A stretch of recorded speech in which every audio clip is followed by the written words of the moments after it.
अक्सर हम टीवी या अखबारों में यौन उत्पीड़न की खबर देखते हैं या सुनते हैं। तो क्या आप जानते हैं कि यौन उत्पीड़न क्या होता है? यदि नहीं जानते हैं तो कोई बात नहीं, आज के इस वीडियो में हम यही देखेंगे कि यौन उत्पीड़न क्या होता है और इसके संबंध में हमारे देश में कानून की क्या व्यवस्था है। तो चलिए शुरू करते हैं।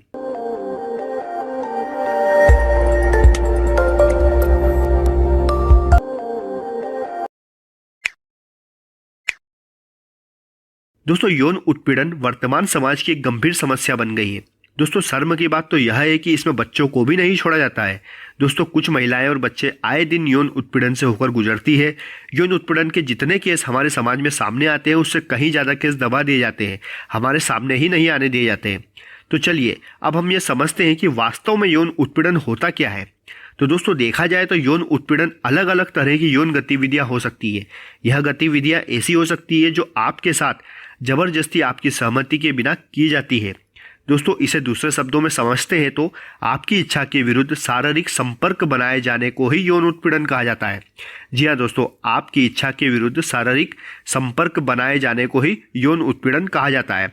दोस्तों, यह न सिर्फ महिलाओं बल्कि बच्चों और पुरुषों के साथ भी हो सकता है।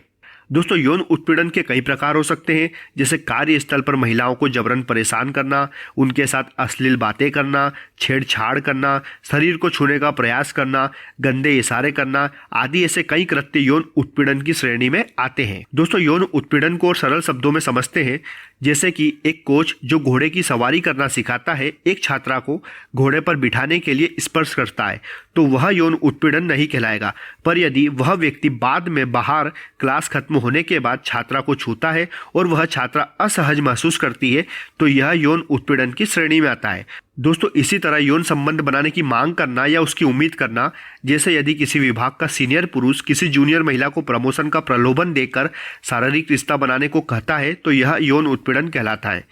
दोस्तों, इसके अलावा अश्लील तस्वीरें, फिल्में या अन्य सामग्री दिखाना, जैसे यदि आपका सहकर्मी आपकी इच्छा के खिलाफ आपको अश्लील वीडियो भेजता है, तो यह यौन उत्पीड़न है।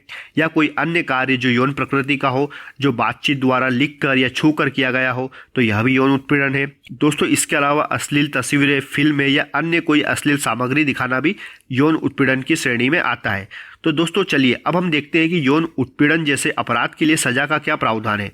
तो दोस्तों, भारतीय दंड संहिता यानी कि आईपीसी की धारा 354A, 354B, 354C व 354D जो यौन उत्पीड़न के अलग अलग मामलों के लिए अलग अलग दंड का प्रावधान करती है। इन धाराओं के अनुसार ऐसा व्यक्ति जो यौन उत्पीड़न का अपराध करता है, तो उसे इन धाराओं के तहत 1 साल से लेकर 7 साल तक का कारावास एवं आर्थिक दंड या दोनों से दंडित किया जा सकता है। जी हाँ दोस्तों, जो व्यक्ति यौन उत्पीड़न का अपराध करता है तो उसे 1 साल से लेकर 7 साल तक का कारावास या आर्थिक दंड या दोनों से दंडित किया जा सकता है। तो दोस्तों, मुझे आशा है कि आपको ये वीडियो जरूर पसंद आया होगा। इसी तरह की और जानकारी के लिए आप हमारे चैनल को सब्सक्राइब कीजिएगा। धन्यवाद। जय हिंद, जय भारत।